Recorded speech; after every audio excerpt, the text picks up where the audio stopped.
Hi guys, welcome to my channel, and I'm taking you along today with my latest trip here in Hanoi. And this is the video when we arrived at Hanoi. It was kind of late, so after we checked in our hotel, we went straight to the beer street here in the old quarter just to see the scene, the night vibe, and everything that we could see here. So we were surprised because it was so crowded and it wasn't even the weekend. You know, the street was loud, it was chaotic and full of energy, and you could see a lot of people drinking everywhere, you know, talking to each other. So we looked for a bar that wasn't too packed and found a nice spot to chill. So we ordered some beer, and what a way to start our first night in Hanoi.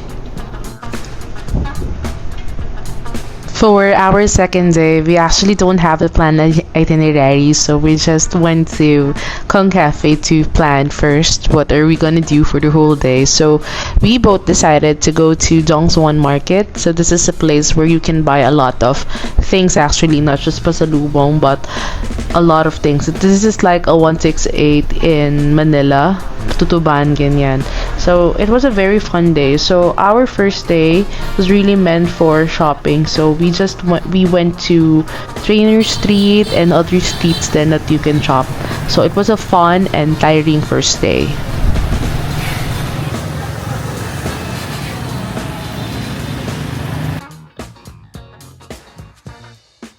So I woke up early today to grab some coffee because I just needed a quiet moment before the day started. So I found a shop called Blackbird Coffee, which instantly caught my eye since Blackbird is actually my favorite Beatles song, and it turns out that the cafe is inspired by the Beatles too. Yeah, the vibe is nice, but honestly, I was a bit disappointed with their pour over coffee. So it's sad, but still, it was a good stop to slow down and start the day. I think I stayed here for an hour or two while waiting my friend to wake up. So yeah. Hey guys, good morning. It's our third day in Hanoi. Second day in Hanoi, and fifth day, sixth day in Vietnam. I lost the track na ng time and date. Anyway, ano ba gagawin namin today? Yeah, pupunta kami sa Obama.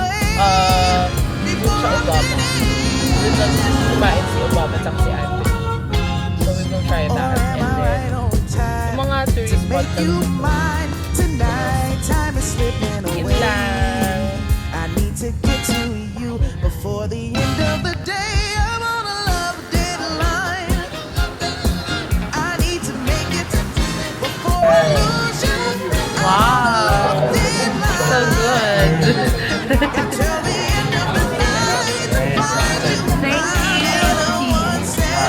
And it's overtime. I never used to care, but you're so damn fine, and now I'm on a love deadline. Look at that, good siya. Try na natin yung bucha.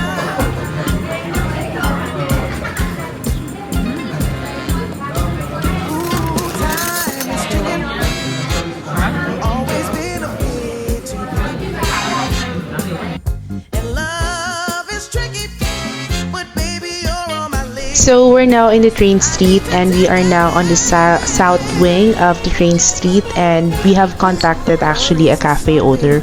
We're here in the Cafe 1990s, and we ordered a beer, and yung takip niyan will also serve as our sweet. Kasi any moment. Before it's too late, I'm on a love deadline. Yun yung train.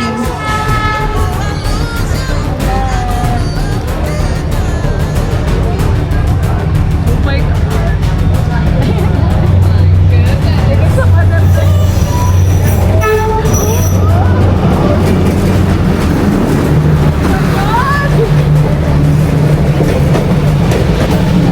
Ang haba! Ang haba yun, di ba matapos? Kinakabahan ako. Ano, ano, boom! Ay!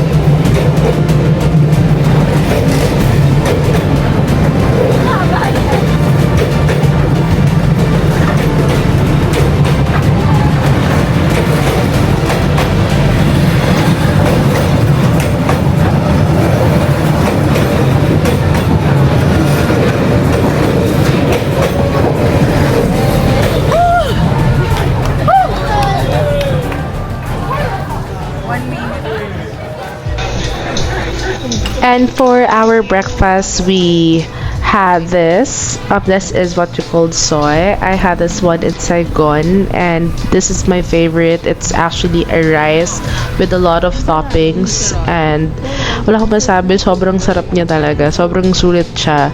And I'm gonna put the address here para matry nyo rin siya on your own. Kasi I swear, this is so good. So we spent the entire afternoon going to different temples here in Hanoi. First, we visited the Temple of Literature, and yeah, please make sure if you're gonna visit some temple, there are some temples kasi na strict in the dress code. So may mga temples na ayaw ng naka-sleeveless or naka-short. So yun lang, and please take note na sobrang init. So please bring your water, bring your fan, everything that you need kasi mainit talaga sobra.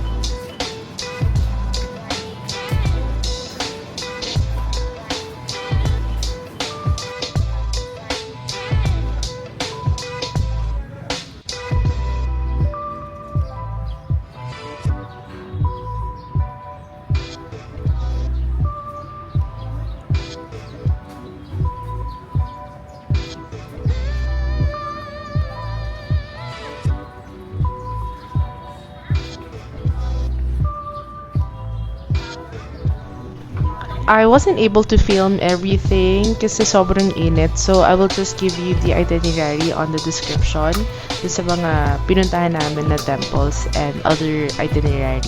Kasi sobrang init talaga. So, after this, we went back to our Airbnb to get some rest. And nag-try kami nito pagdating nung dinner time. We tried the Vietnamese samgyeopsal, and it's just so good. Sobrang mura nito. I think this is just around 250,000 dong, and it's good for tuna, so it's very cheap.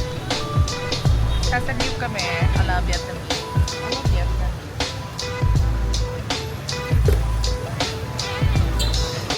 Hi everyone, good morning.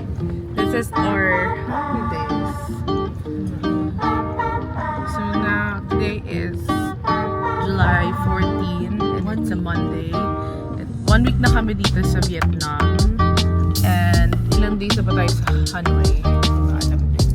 Basta yun. We're leaving on 17th. So, medyo naubusan na rin kami ng gagawin. Kaya, ang activity namin today is we're going to Jollibee. We'll try Jollibee here in Hanoi to see the difference. And nakaka-excite yung menu nila. Syempre, may difference din ng menu. And then, we'll go coffee hopping. Z, pakita mo naman yung off-shoulders mo. Very babae siya today. Ako yung medyo tibuti mo. Hindi tayo nakasano. Para lang may transition at may iba sa damit ko. So, yun lang. Lasing pa kami. Ang oras na ngayon ay 1:10. Late na kami nakalabas ng aming hotel kasi naglasing kami ng dalawa sa hotel din naman namin. So, medyo masama pa yung pakiramdam namin kasi syempre, alam mo na, pagka matanda na, nararamdaman na namin lahat ng pwede namin maramdaman. Yun lang. We'll see you guys later. Bye!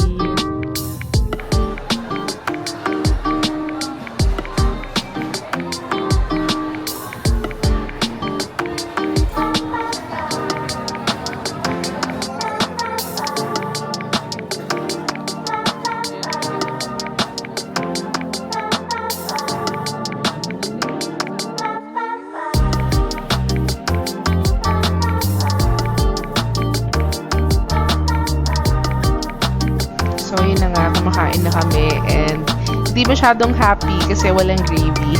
Pero, okay naman yung lasa ng chicken. So, I decided to go out to go coffee hopping naman here in Hanoi, and I tried Bangkong. I heard that they have a very good coffee, and it's gonna be my second time trying egg coffee. My first time was in Saigon, and I really do like it. So, yeah, I'm here to compare if it's gonna be the same. Kasi the birthplace of egg coffee is here in Hanoi, and look at that, it's very creamy. Actually, mas dessert siya for me rather than a coffee. Although my verdict here in their egg coffee, okay lang siya. It's not super yummy, it's not super delicious. Medyo, siguro hindi ko rin nahalo. Baka ako yung may problema. Oo, baka ako may problema. Kasi nung una ko namang na-try, nasarapan naman ako. So, baka ako nga may problema. Sige, hindi na ako magsasalita. So good.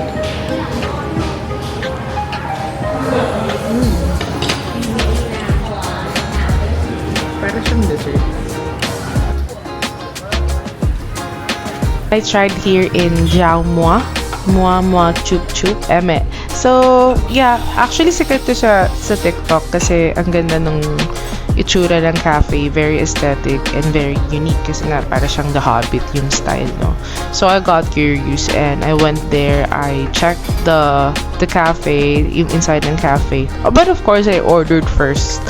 And I ordered the matcha latte. Okay, it's a very nice cafe. I think it's a 5th floor building, pero it's not that really big. I mean, the space is not very spacious. Ano lang siya, maliit lang, pero mataas. Do you get me? Pero yan, dito lang ako sa 1st floor kasi 2nd floor ba to? Oo, ata, 2nd floor ata yan. Ang init niya na, I tried to stay there outside para mag-picture. Ang init. Tapos yun na, dumating na yung drink ko. Mamaya, sasabihin ko sa inyo kung anong lasa niyan. Tapos umaura lang ako kasi yun ang ginagawa ng tao dito no? Umaaura lang sila dito sa cafe na to. Tinry ko mag-aura kahit mag-isa ako. Medyo nahirapan lang ako. Pero okay lang, at least nakapag-cloud chasing tayo. And ito na nga yung matcha. Hindi masarap. Bakit ganun? Hindi siya masarap talaga. Yun lang. Tapos umuwi na ako and kumain kami dito sa, I think this is one of the Michelin guide eh. I forgot kung anong tawag dito. Bunka, Banseo. Mamaya, sa search ko, lalagay ko dyan sa may caption. Nakikita nyo na lang dyan mamaya. Diba ginagago ko na lang yung voice over kasi pagod na ako mag-edit. Pero masarap to. Ang sasabihin ko dito, para siyang dumpling. Para siyang, xiaolong bao. Tama, yun ba yun? Tama, xiaolong bao. Pero walang sauce sa labas. Ay, sa loob pala. Hindi ko alam kung tama pagkaka-explain ko, pero feeling ko ganun yung lasa, kalapit ng lasa niya. Masarap naman. Yan. Tapos yan, nag-hop in, hop off kaming bus sa Hanoi. Mas gusto ko yung nasa Saigon. And nakita ko ang Bini no? Yan, si Bini Gwen yun. Yun lang. Pagod na ako. So, bye guys. Thank you for watching. That we can do better. We can have a heart of gold. So let's step it up. Step it up. Step it up. We could be making